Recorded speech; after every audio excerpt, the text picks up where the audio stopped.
how can you learn to breathe optimally 24 hours a day? Instead of breathing light, we're breathing heavy.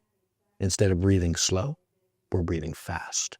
Instead of breathing deep, we're breathing shallow. If we don't learn to breathe optimally, what are the consequences?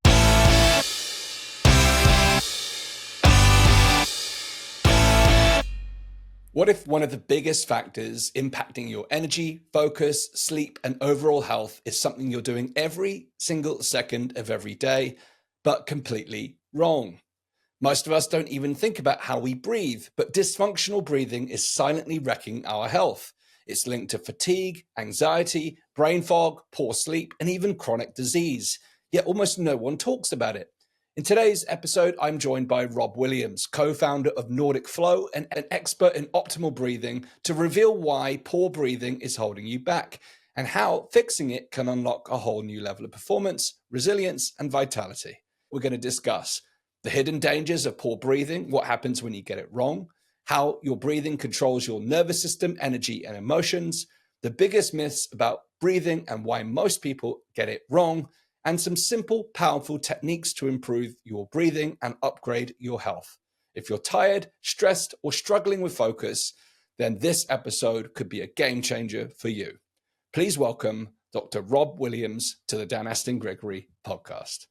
Hold on. Before we get started, I want to let you know that Dr. Rob Williams will be coming to Bournemouth on Thursday, March the 27th, to lead a hands-on interactive workshop where you'll have the chance to put everything into practice that you're about to learn in this episode. To join us for an immersive breathwork experience, visit danastingregory.com/NordicFlow. And do hurry, because thousands of people will watch this and we've only got 15 places available. So go to danastingregory.com/NordicFlow right now and get your tickets. All right, let's go. Rob, if we don't optimize our breathing, what are the consequences?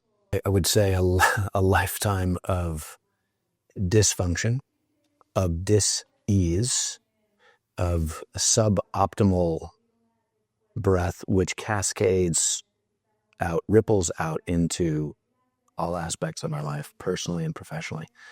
The good news, optimizing our breathing takes, with a little bit of practice and a little bit of coaching, it doesn't take too much time or energy. It's actually free, unless you invest in a coach or an app or both. And you can use your breath to steer yourself in whatever personal and professional directions you wish. It's quite powerful. So we're breathing, I don't know, how many times are we breathing every day? So let's say 20,000 breaths per day. Breathing is our most fundamental, our most elemental life force. And most of us go through our lives completely unconscious of that power. It's very strange. Humans figured out thousands of years ago across the world, Eastern traditions, Western traditions, indigenous traditions, they figured out the power of the breath, and they baked breath work, breathing, conscious strategic breathing, into every one of our religious and spiritual traditions globally. It's amazing. And in our postmodern age, we have, as a species, particularly in the West, I would say, we've lost touch with this most fundamental and elemental life force. So we are trying to bring it back, along with so many wonderful humans and organizations around the world. And it's an incredibly exciting time. Wow. Yeah, for that. It's fascinating to hear that, and it's something we do every day, 20,000 times a day on average. What are we getting wrong? Most of us, as many as 80% of us, by some scientific estimates, and 92% of us in the elite athletic community. Speak of us as in humans. Yeah, sorry. Team human. Yeah, as I like to say. Yeah. 80% to 92% of us are breathing suboptimally, which is to say, number one, we're breathing through our mouth instead of our nose. And when we breathe through our mouth, we bring the air typically into our upper chest rather than down into the belly and the rib intercostal area. So shallow, mouth-focused upper chest breathing, 20,000 breaths per day over years, ripples out into our lives personally and professionally. Instead of breathing light, we're breathing heavy. Instead of breathing slow, we're breathing fast. Instead of breathing deep, we're breathing shallow. So the biggest single first step or first 3 steps is to practice what we call balance breathing. In our NordicFlow is the name of our breath training company. To practice balance breathing, which I fondly refer to as natural microdosing. LSD, breathing light and slow. Yes. And deep. So with a little bit of LSD every day, suboptimal breathers can begin to bend the breath around in a more optimal functional direction. And it doesn't take a whole lot of practice. Wow. Yeah, it's exciting. I got to experience that this morning. It was very powerful. Before we talk more about that, I want to talk about how we got here. Yes. So you spoke about these religious, ancient tribes, civilizations, spiritual teaching. They got it right. How have we gone so wrong? What has led to this suboptimal or dysfunctional breathing in society? Yeah, there's a number of factors. I think number one, humans are incredibly sedentary.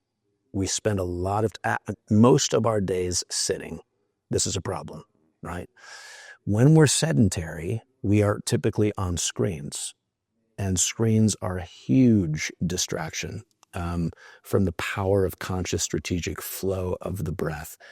For those of your listeners and viewers, next time you're simply looking at your phone or your laptop or your desktop, pause and just notice the pattern of your breath, and chances are you're holding it unconsciously.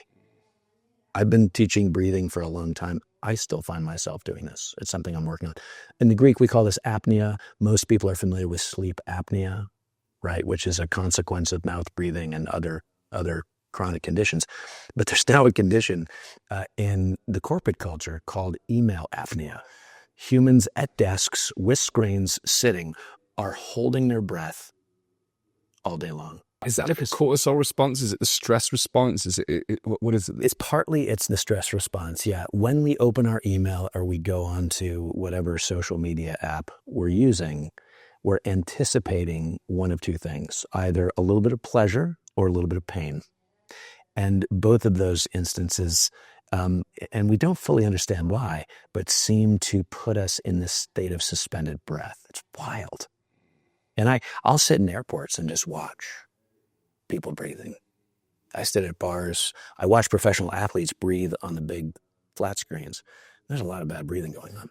Wow. Yeah. So sedentarism, sitting, screens, a lack of movement. We're eating so poorly. Our diets contribute.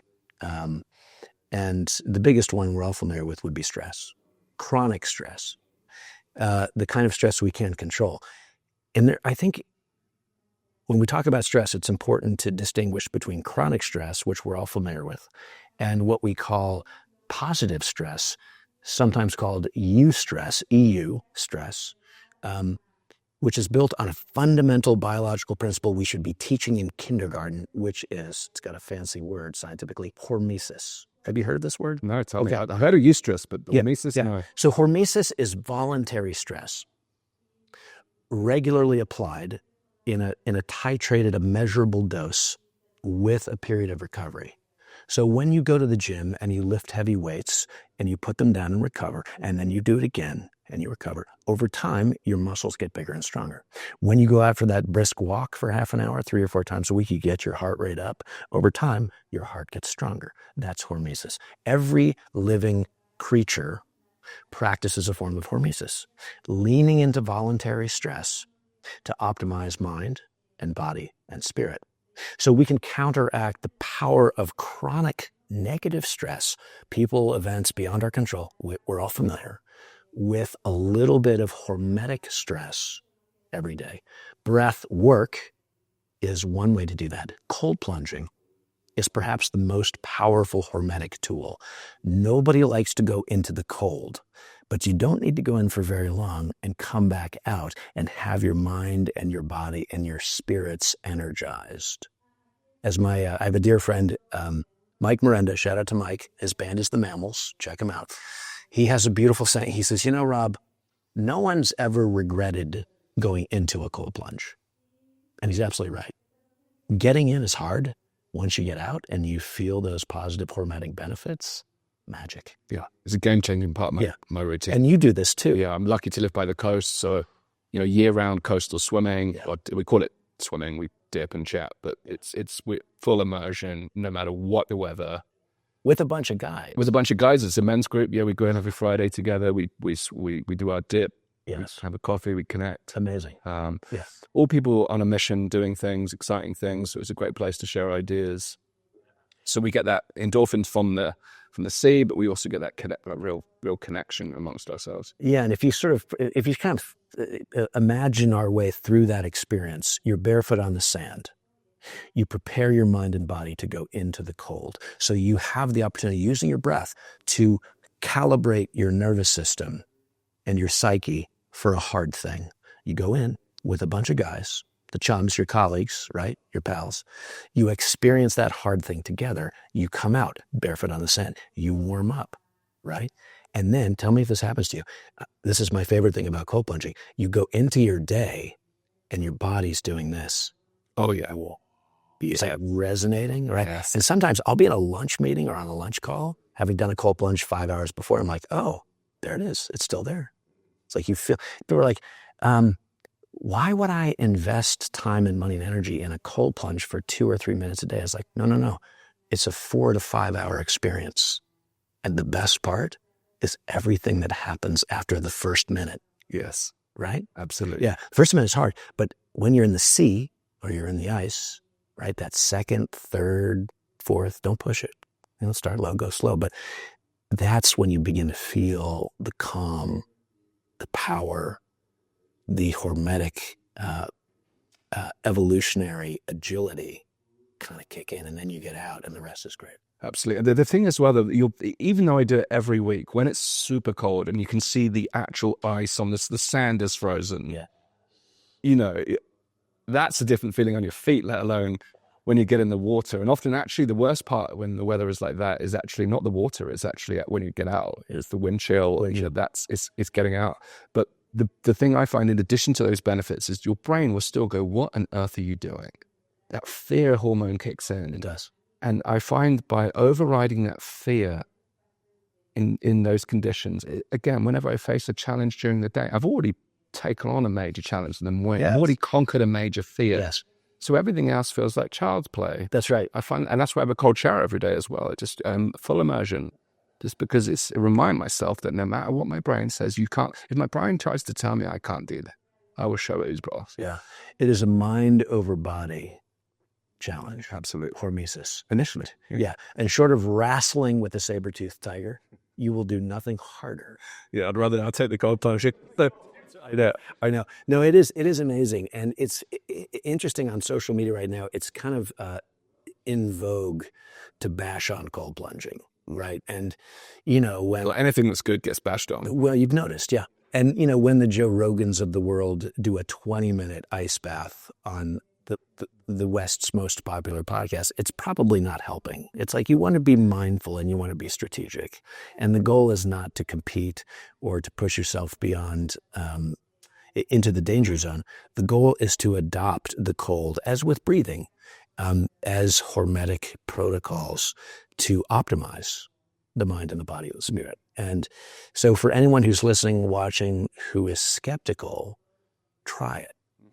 And listen to your body, listen to your mind. I love the way you just described that. It's like so much of the cold plunge and breathing too, I think, is up here. It's like, I don't have time. It's going to be uncomfortable. I'd rather not. It's just easier to stay here in the warm house. Of course. That's why we get out and do it. I think that's the benefit of going with peers as well, is that it's accountability. They're going to be there. And there's still that bravado in the men's group. No one's going to say, oh, it's too cold. Yeah, men are particularly good at I think, holding each other accountable in that physical way. Women too, but guys are good at that. Well, actually, I'm part of a mixed group as well, and the women are hardcore. You know, they are committed. I mean, when there's times I look at the surf cam, I'm like, it's not the cold I'm not worried about. It's the waves, it's the slannage.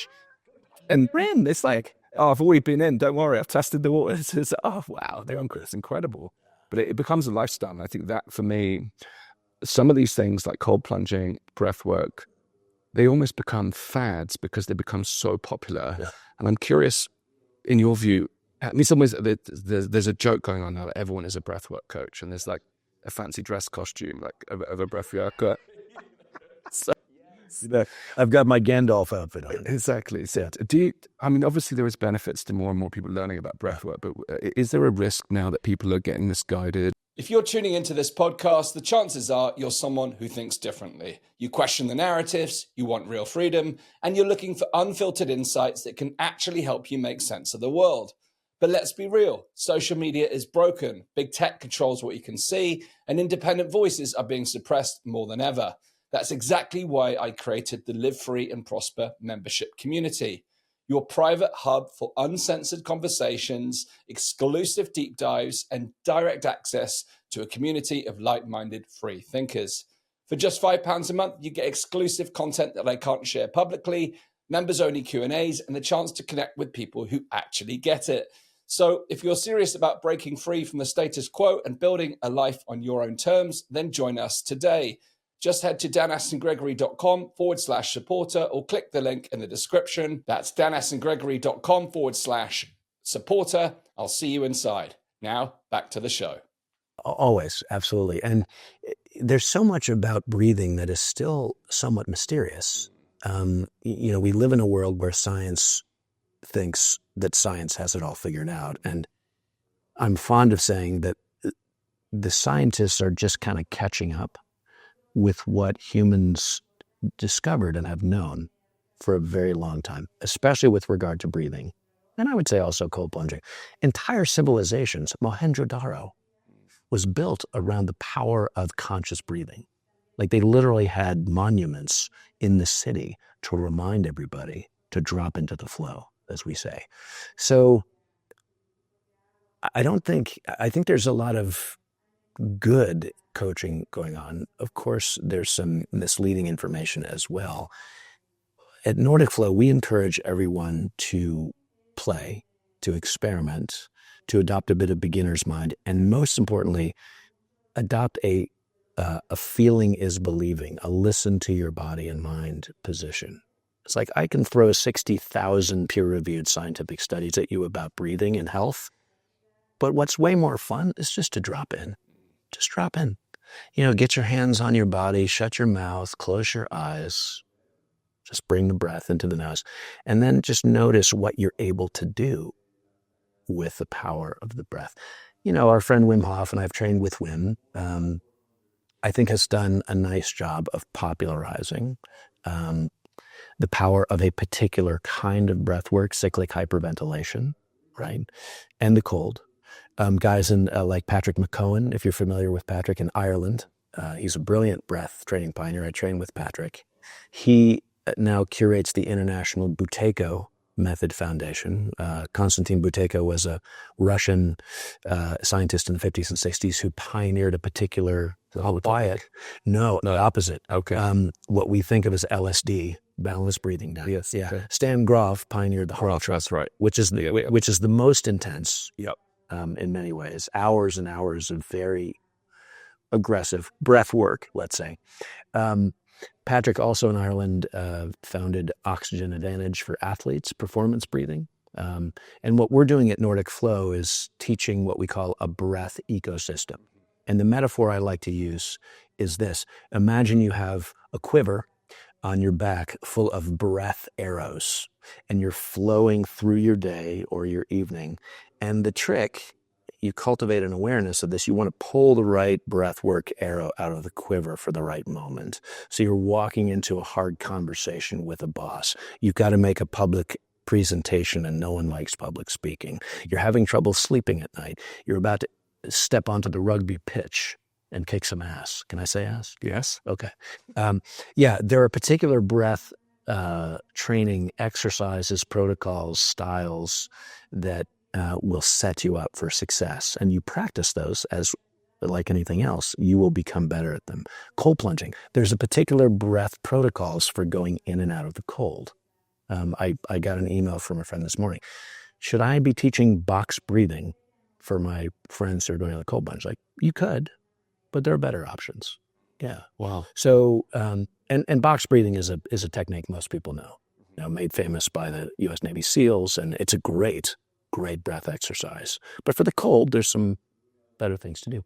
So all of that is to say, we teach what we call lifestyle breathing.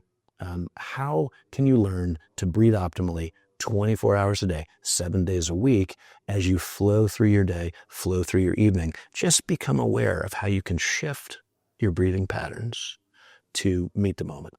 So I want to explore this more by coming to this concept of default mode. So I'll use myself as the crash test dummy here. So Okay. as a youngster, I suffered terribly with kind of ear, nose, and throat situations. They took my tonsils out, which I now absolutely resent. I'm so appalled that, I was like, hey, was it? You had no say. This is what's happening. You're taking your tonsils. So I had all of these things, and I don't know if that contributed, but for a long time I was a mouth breather. And funny enough, I think South Park has made it now uncool to be a mouth breather. Yes. So yes, pop culture for the win. Pop culture for the win. Yes, totally. Which has raised awareness of a social part of it, but actually there's a health part here that we're talking about. And I'm pretty convinced I was a mouth breather. I've become self-aware of it in the first instance. Yeah. I'm not convinced in my sleep I'm a nasal breather. My wife will probably tell you that I'm not. She'll tell you. And I'd like to address that. But Yeah. certainly, and again, even when we're doing the exercises this morning, when we did our LSD training, if you missed the part earlier on when we were talking about LSD, we're not talking about Natural microdose. Yes. Breathing light and slow and deep. yes, light, slow, and deep. Yeah, if you missed that part, but it wasn't just being aware of the nasal breathing. I was being particularly aware, and I know this is a problem. It's also a problem with my speaking, is that the disconnection between my breath and the diaphragm was palpable this morning. And I think that's not, so for people at home, it's easy for you to recognize whether you're breathing out of your mouth or your nose when you become aware. Yeah. You can just simply say, am I breathing out of my mouth or nose right now? You can tell. But it takes a different level of awareness to understand what is happening. It does. So tell me about, in an optimized state, what is the physical mechanics of this our body, and the lungs and the diaphragm? How does that look or should look? Yeah, that's such a beautiful question. So let's frame it up with a quick overview of LSD breathing. So when we breathe light instead of heavy, we're focusing on what we call breath biochemistry. And the single biggest first step to optimizing is to shut our mouth, bring our breath into our nose, and begin to retrain these what are called chemoreceptors in our brain all the way down into our lungs that measure the mix of respiratory gases coming in and out of the body every breath. So that's biochemistry. Then we can use our mind to what we call breath mind, or the psychology of breathing, to begin to align our heart and circulatory system with our breath. And scientists call this coherence, when the heart and the breath and the brain are in conversation. It's an amazing phenomenon. You can just put your hands on your heart, and as you inhale, imagine your heart expanding. You exhale, imagine your heart contracting. And for those athletes who are interested in optimizing heart rate variability, this is the way to do it. We all breathe at a certain frequency, which influences the beating of our heart, the nimbleness or lack thereof of our heartbeats. We can balance our nervous system. Whenever we take an inhale, we're moving our nervous system more alert, what the scientists call sympathetic nervous system. When we exhale, we're moving our nervous system into a more relaxed state, what they call parasympathetic. Now, to your question, if we place our hands on our belly, either side of the belly button, we want to begin to activate, and this is called breath body, or I like to call this breath somatics. Some call it breath biomechanics. We want to begin with every inhale. If we take a nice deep inhale, try this at home, listeners and viewers. Some of you know this. You take a nice deep inhale through the nose. You want to feel your belly pushing out on your hands, and as you exhale through the nose, And you can kind of help with your hands. You want to feel your belly return to midline, back to the spine. And so keep that going. And what's happening as we do this, our diaphragmatic muscle, the most important muscle in our body, respiratorily speaking, sits right here below the rib cage. And when we take an inhale, our diaphragm does this. Drops out of its resting position and comes down. It's pulling the air into the lower third of our lungs. And then when we release the exhale, the diaphragm returns to its resting position.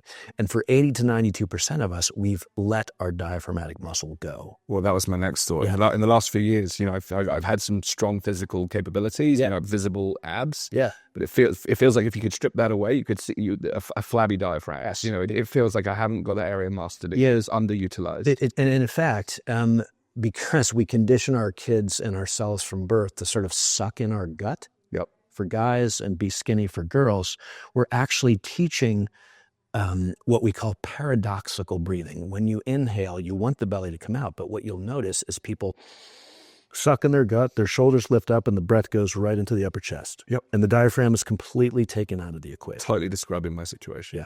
Yeah. So part of learning how to breathe optimally, once we get the breath back into the nose, second big step is to connect the nose to the belly. The yogis call it nose belly breathing. The scientists call it nasal diaphragmatic breathing. But this muscle right here, this diaphragmatic muscle, is the body's most powerful respiratory muscle. And the key is it's a muscle. It can be trained like any other. And when we don't train it, what happens? It atrophies. Now, the other three amazing things about the diaphragm, number one, when we bring the diaphragm back online, we are giving all of our internal organs a light massage with every full breath. So imagine the stomach, the spleen, the kidneys, the pancreas, the bottom of the lungs, every full breath, that diaphragm's dropping out, coming back, it's just kind of lightly massaging all of those internal organs for free.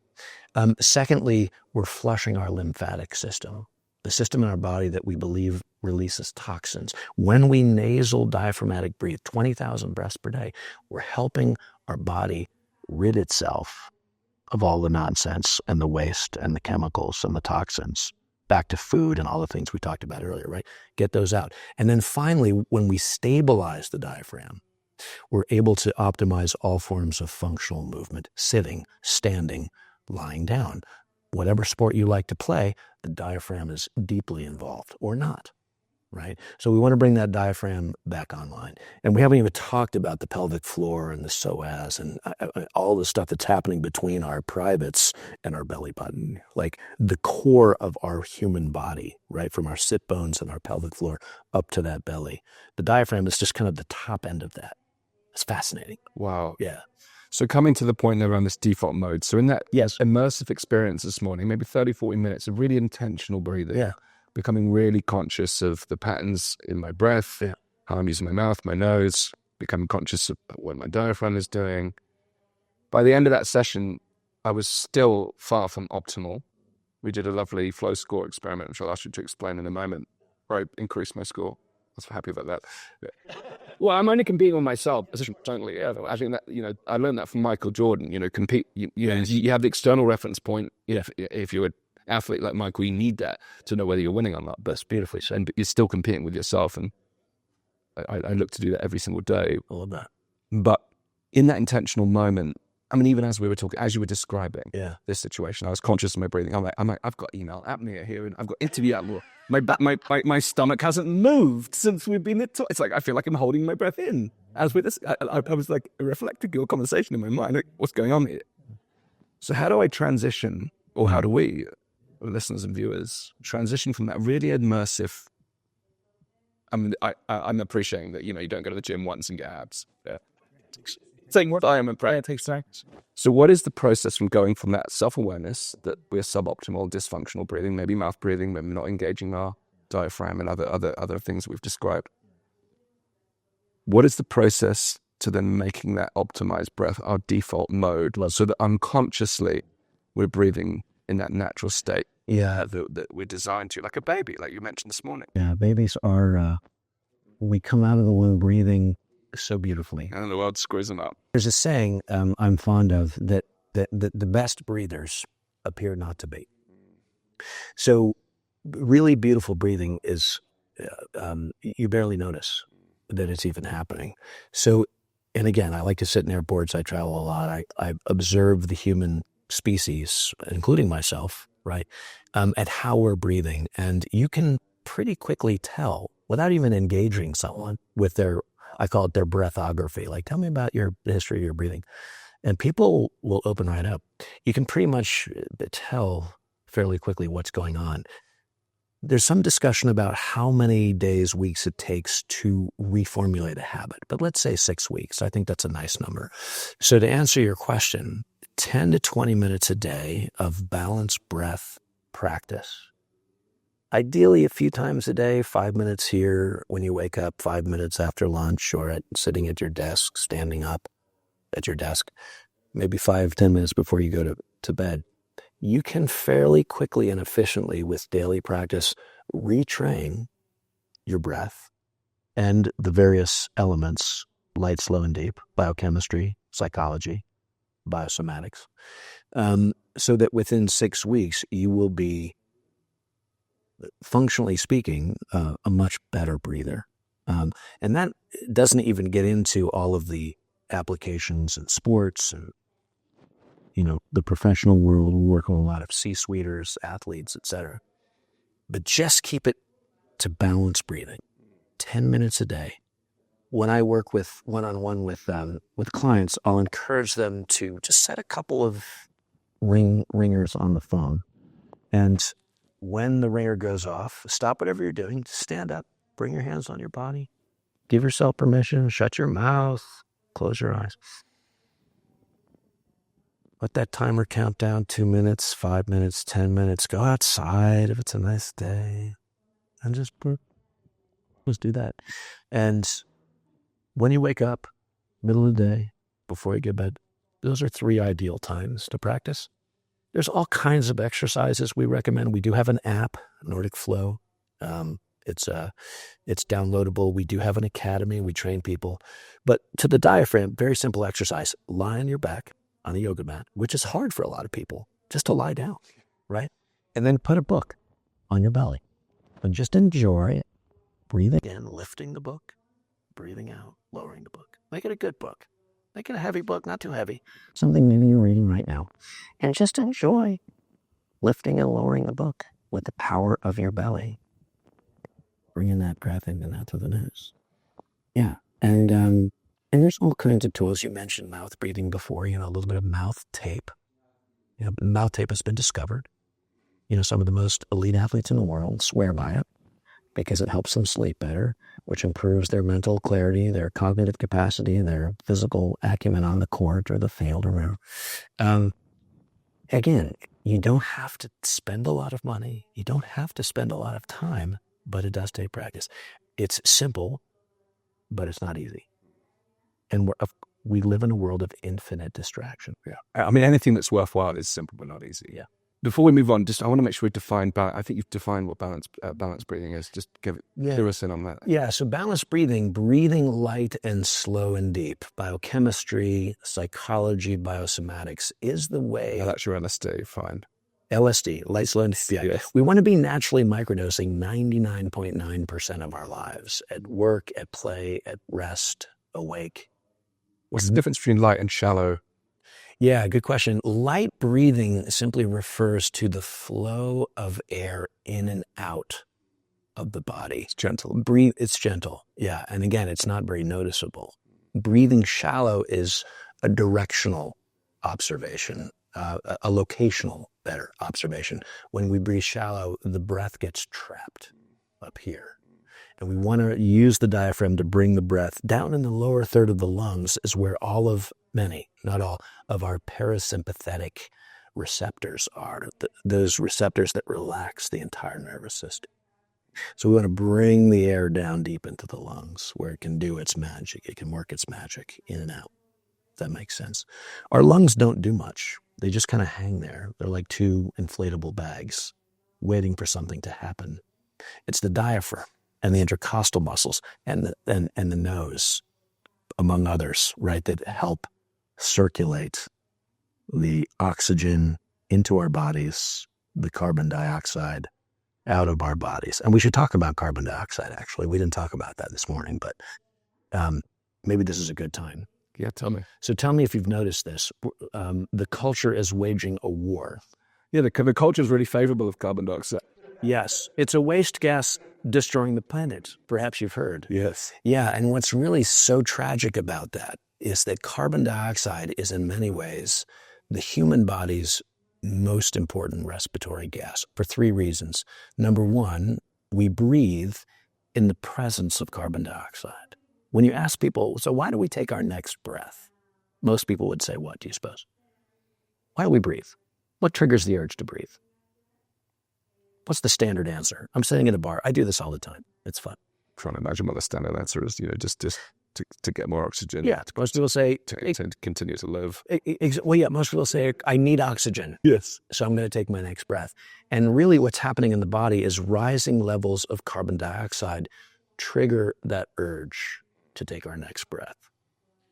So number one, carbon dioxide reminds the body to breathe. That's important. Yes. Number two, carbon dioxide serves as a lubricant. It actually makes more efficient the flow of oxygen molecules into the lungs and out into the hemoglobin and the red blood cells, carrying that life-giving oxygen into and around every cell, 50 trillion cells in our body. And then finally, so we trigger, we lubricate, and carbon dioxide, the presence of it, actually helps every one of our 50 trillion cells breathe more efficiently. This is called the Bohr effect, named after the Danish, he was a physicist.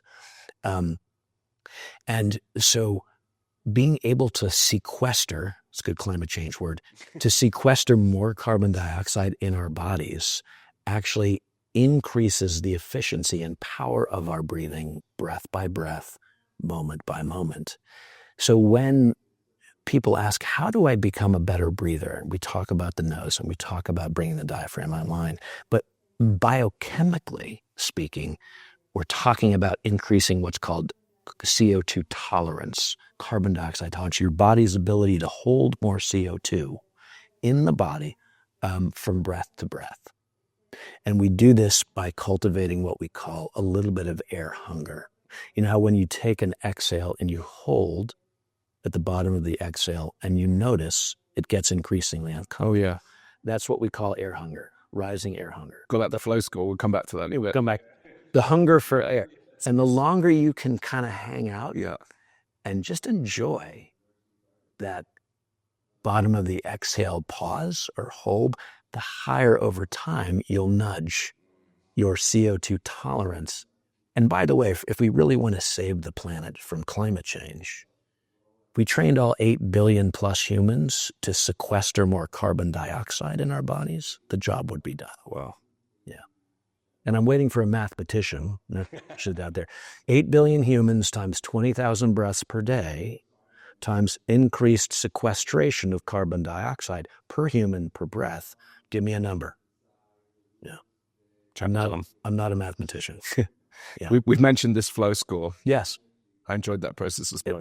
What did you, I'm curious, do you want to describe it or you want me to? So I'll describe my experience of it. So, and my understanding of it as well is it's a measure of how we use our breath and a way to score how optimal our breathing currently is. Yeah. And it was a process of first natural breathing. Yeah. 3 natural breaths in and out. Right. Through the nose. Through the nose. Yep. Yeah, not the unnatural mouth breathing. Yes, mouths are for eating and for kissing. Yes. Noses. I'm going to teach my son this. That's going to be a mantra when I get home. Yeah, so he's breathing, mouth is reading. Yeah, that's a playful way. I think Jack he'll get that. Yes. I'm really looking forward to helping him with that because I think he's become a bit of a daddy's boy in his mouth breathing. So, and then on the 4th breath, we then breathe in, breathe it right in, and then we breathe out through our nose as slowly as possible, almost like a bicycle tires if it's got a pinprick. Exactly. Puncture. So it's very slow exhalation of the breath until you've expired. You've expelled as much air as you can. That's beautiful. And it's timed. We get a score. My first score is 40 seconds. Pretty good. It's interesting. Even on the second go now, there's the fear mind again. So coming back to the fear mind, there's that what if I don't breathe, I'm going to die vibe. you feel like you're suffocating at a point because it got to that. But I knew there was more breath, but I started. My brain kicked in, the thinking mind kicked in. So I'd be in this lovely gradual breath, that delicious. Abigail. Shout out to Abigail. We described the flow as delicious breathing. Yeah. But it got to a point where I could feel like, okay, it's coming to the end. And then I felt like I was holding it then, even though there was more. And I then couldn't get back into that rhythm. And that happened the second time too. It did. Yeah, even though I lasted for 45 seconds. But it was much more relaxed. There was less of anxiety. It wasn't major anxiety, but I was conscious of, I was aware of the survival instinct. Ah, okay. And I think if I'd gone again for a third round, I think I could have beaten the score again on the basis that I was become aware of my pattern. Yes. That final piece, it's, and just allowing myself to relax into that, keeping that gradual exhalation. And at the point, I didn't know what was an optimal score. And I think it was 60 seconds and above we're aiming for. Ideally. 60, 70 seconds. Yeah. And I feel like, I can move towards that. Yeah. It's a really nice metric. And I mentioned this, the scientists refer to the flow score, as we like to call it, Nordic flow. They have a very fancy scientific term for it. They call it the carbon dioxide tolerance test. Okay. And there are a number of scientific research experiments being carried out about this particular metric up and down the west coast of North America, and I'm sure in Europe as well. So we'll start to see peer-reviewed papers dropping about this. So we're a little ahead of the curve, and that's fun. But what we're measuring is what we call the carbon dioxide discard rate, your body's ability to take from the top of an inhale all the way down to the bottom of the exhale, how you can manage and steer that single exhale. The pinprick leak in the bicycle tire is a nice metaphor, gently rolling up a tube of toothpaste. And this is helpful when you get down kind of to the last third and you're kind of like, as you said, the mind kicks in. It's like, oh my gosh, I got to take a breath. What if I die? Right? Like just being comfortable knowing you won't. Yes. And just extending that exhale a little bit further. So the CO2 TT, the carbon dioxide tolerance test, or the flow score, there's a couple beautiful things about it. One is it touches on all three arenas of breathing: biochemical. You just mentioned the psychological, because the brain, the mind kicks in. It's like, oh my gosh, what's happening? And then the biosomatic, the biomechanical, right? How we optimize the 11 pounds of respiratory in our muscles in our body, how we optimize those chemoreceptors to be comfortable with a nice, long, steady, slow exhale. And the mind, which is the hardest, right? Letting the body do what the body is built to do. Yeah. And get the mind, the default mode network, the chatter, the monkey mind, get it out of the way. So the other cool thing about the flow score is it's an in this moment metric. So if you take your flow score in the morning and you're off the charts, you're above 60 seconds, you go through the chronic stress of your day and you do the same exact apnea. Yeah. So right. Email apnea, and you take it at night and it's, say, half of what it was in the morning. That's just simply an indication that, oh, you lived today, right? And the day was full of the usual trials and tribulations. And of course, the best thing about it is it's non-invasive. All you need is a stopwatch and 2 minutes, and you can drop into the flow score measurement any time of the day or night. You can use it with your loved ones, family, friends, colleagues, just to help them begin to appreciate how it feels simply to take a single exhale and what that might reveal about how we're doing in this human body and mind of ours. Very cool. Yeah, it's cool. Very cool. Yeah. It's on our app. It's the first thing when you come into our NordicFlow app. The very first thing we ask you to do, we have a little stopwatch right on the screen. Take your flow score. Amazing. Yeah. And then based on the results, we direct you in whatever path seems to make the most sense. So if your flow score is 15 seconds, it's like, oh, you should really be practicing nasal breathing for a while, right? If your flow score is 90 seconds, like, oh, you're maybe ready for some performance breathing and some breath holding and some simulated high altitude training or some free dive deep sea training or whatever. So it's a way for us to gauge right out of the gate how we can best help the human in front of us breathe better. Wow. A quick break for a word from one of our partners. In times of economic uncertainty, gold has always been used as a safe haven for wealth. It's a tangible asset that has historically held its value, even when markets were volatile. And now more than ever, it's crucial to have physical assets that can protect your wealth. That's why we've partnered with the Pure Gold Company.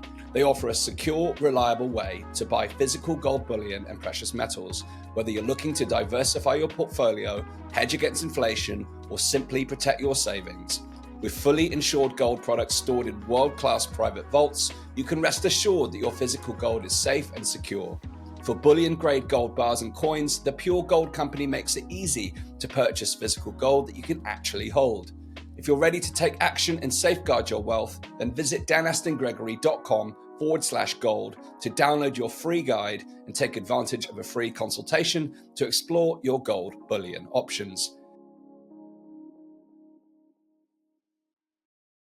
Now, let's get back to the show. Before we wrap up, Rob, I'm curious, how did you come into this world of breath work or breath? So I've been a teacher all my life. I'm trained as an environmental historian. Okay. And I've always, and I was a sickly kid. I had I was a sickly kid. You were right on. Yeah, I won't go into it, but I had sort of a near-death experience when I was 6 years old, and I had no idea what was going on at the time. But I realized coming out of hospitals, after spending a few months in them as a kid, it's like, all right, I better get my act together, because what just happened back there, I never want that to happen again. So I got interested in running and swimming. We took one family vacation a year to the cold Jersey Shore, and I would go into the ocean, the Atlantic, every day for 2 weeks. Amazing. And I would just spend the whole day in there. Wow. My parents would be like, are you going to come out before it's going blue? You die, right? Yeah, come out totally blue. And I remember at the time the feeling of being able to swim and enjoy. And the beach for a kid and waves can be scary. There's crabs, there's sharks, there's porpoises, there's rays, there's cold water, there's big waves, there's, you get pulled under by the undertow. It's not insignificant. Well, sorry to disappoint when you come to Bournemouth. We have most of that. We just have water and sand. We might have a wave. Might have a wave or two, yeah. So, small pebble. Yeah, small pebble. So I kind of realized I had to sort of get my act together. And when I hit 50 years old, I live in Vermont, and I was out, as Vermonters do, taking the compost out to the chicken coop one morning in the middle of winter, bare feet in the snow, which I always did. And I noticed that morning that after an initial period of discomfort, my bare feet were actually quite, not only comfortable, it felt kind of good. I was getting this kind of warmth coming up into the body. And I just read about Wim Hof, the Iceman, the night before, and my brain kind of put two and two together. Like, what is going on? And when you turn 50 as a guy, you're kind of like, all right, so we're probably halfway through this thing called life, and maybe I should learn more about this. So long and short of it, the Wim Hof method was my gateway into breath work, and I met my business partner with NordicFlow there. She was the only woman to train with a cohort of guys in the Rocky Mountains for 5 days during COVID, by the way.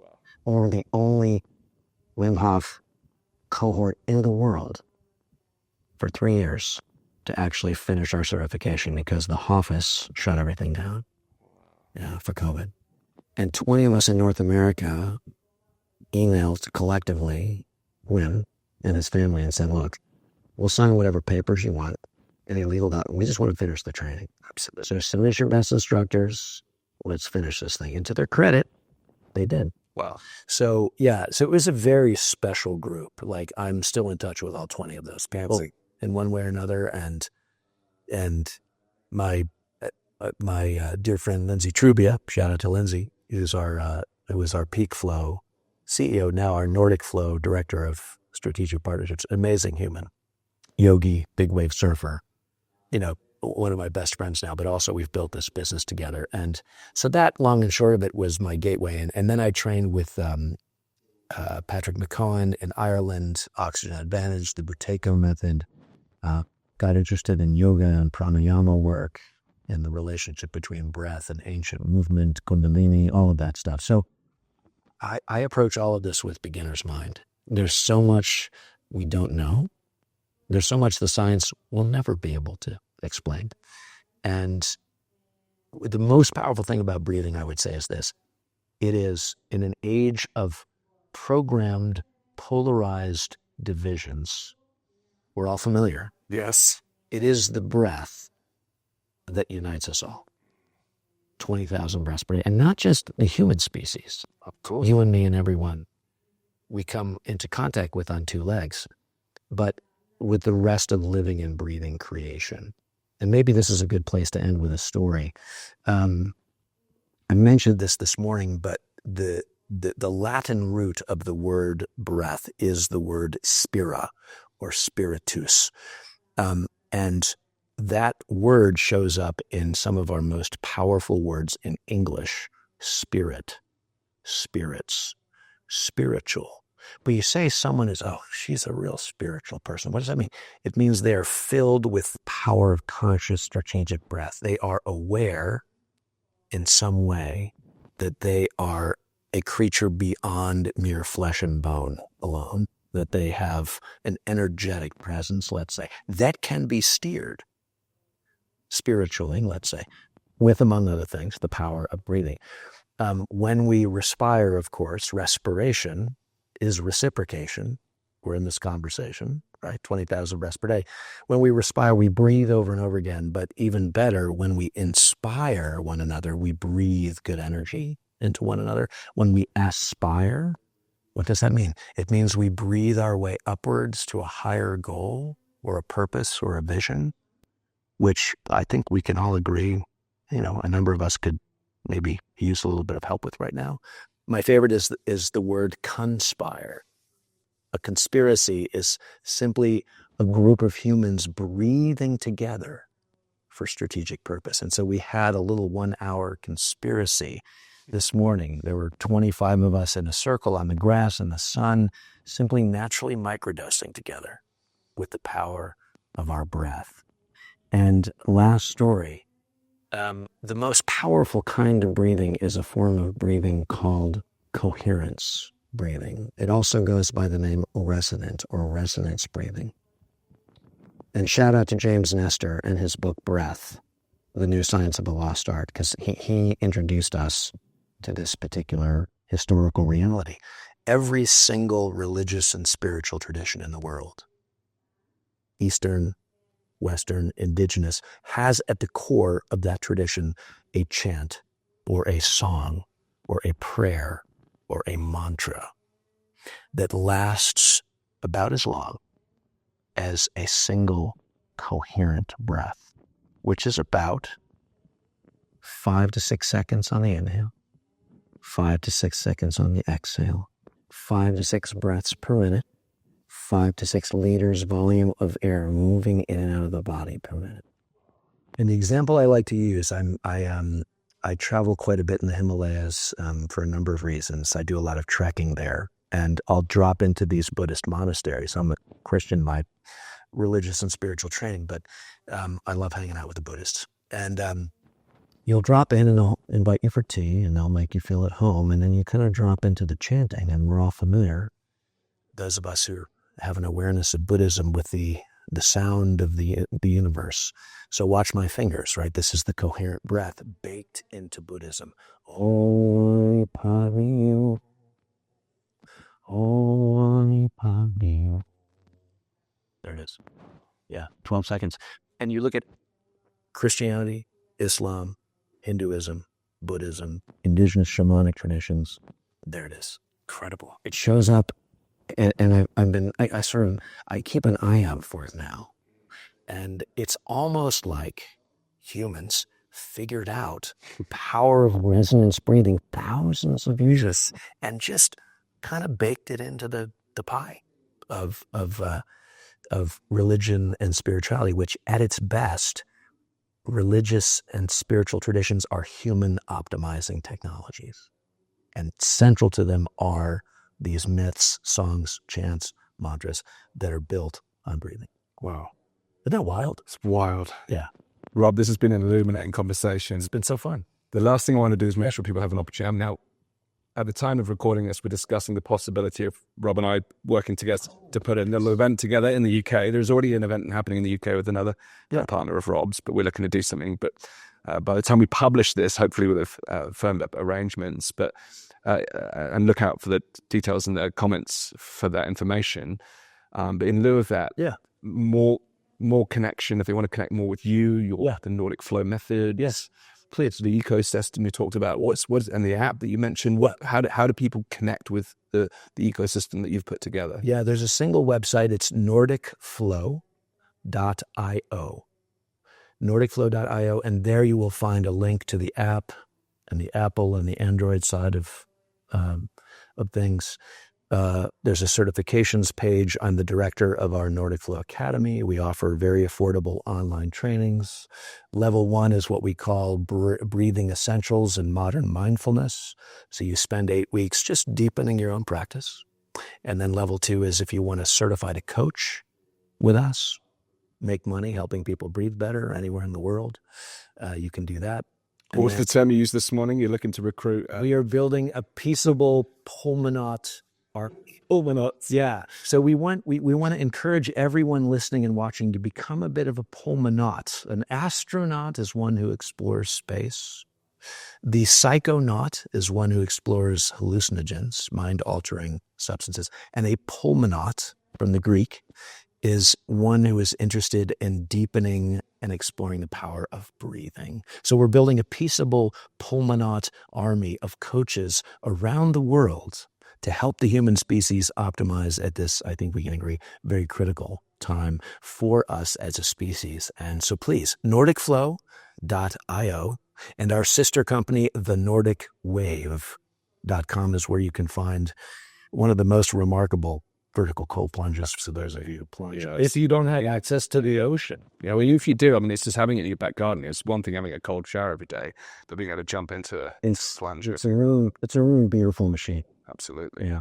Well, this has been a real pleasure. Absolutely. And should we mention we're kind of thinking the end of March? Yes, maybe. But by the time, at the end of this episode, I will have recorded a little ad for our event, hopefully, that we will put. So you see the teaser here now in the context of the conversation, but once we've agreed, I'll record something and append it at the end. So look out for that in a moment. You probably already saw it at the beginning of the episode, if it's happened, if we're doing it. But either way, make sure you go to Astin-Gregory.com and join our mailing list, so you'll get up-to-date information on not only our episodes, but events like this that we're looking to put on with Rob. And of course, we're here at the People's Reset in Morelia. Many of our audience attended in the UK when we hosted it with Derek in Bath last year, and we're always looking to create in-person engagement. So join the mailing list to find out about that, and you'll see all of the links that we discussed today for Rob in the description wherever you're watching or listening. We're available on YouTube, Rumble, Odyssey, Spotify, Apple, all the major audio platforms. Just look in the description. You'll not only find the links to Nordic Flow, but the event, if we manage to pull that off. So this has been a pleasure. There's maybe end with one little saying. It's an old one. The ancients used to say that we measure the meaningfulness of our lives not by the number of years that we live, but by the quality of the breaths that we take. Amazing. One of my closest friends who I've lost touch with until recently, that was one of his phrases that he shared. No. Every time I saw him, it like clockwork, and we've just reconnected. So it's synchronous that you mentioned that. So what a beautiful phrase. It's very powerful, as is the breath. So aspire, inspire, conspire, and maybe we'll see some folks in the UK. Until next time, live free and prosper. Thanks, everyone. As you just heard, Dr. Rob Williams is coming to join me in Bournemouth for a live Breathwork event on Thursday, March the 27th. So if you'd like to put what you've learned in this episode into practice and discover how to use the power of breath to regulate stress, improve mental clarity, and transform your health, then this is your chance. This episode is going to go out to thousands of people, but we've got just 15 places available for this workshop. So if you want to join us, then head over to danastingregory.com/Nordic Flow right now and book your ticket. Hope to see you there. Thanks again for tuning in. All right, cue the outro. We often take breathing for granted, but as we've learned today, getting it wrong has serious consequences. The good news, you can fix it. By making simple adjustments to the way you breathe, you can boost your energy, reduce stress, and unlock your full potential. If you found this episode insightful, please don't stop here. Join our Live Free and Prosper online community, where you'll get ad-free early access to all of our episodes, behind-the-scenes insights, and direct access to a community of free thinkers just like you. Sign up now at danastingregory.com/supporter to join the conversation. Finally, if this resonated with you today, then please hit like, subscribe, and share it with someone who needs to hear this. The way you breathe shapes everything. Let's help more people to get it right. Thanks again for watching, and we'll see you on the next episode.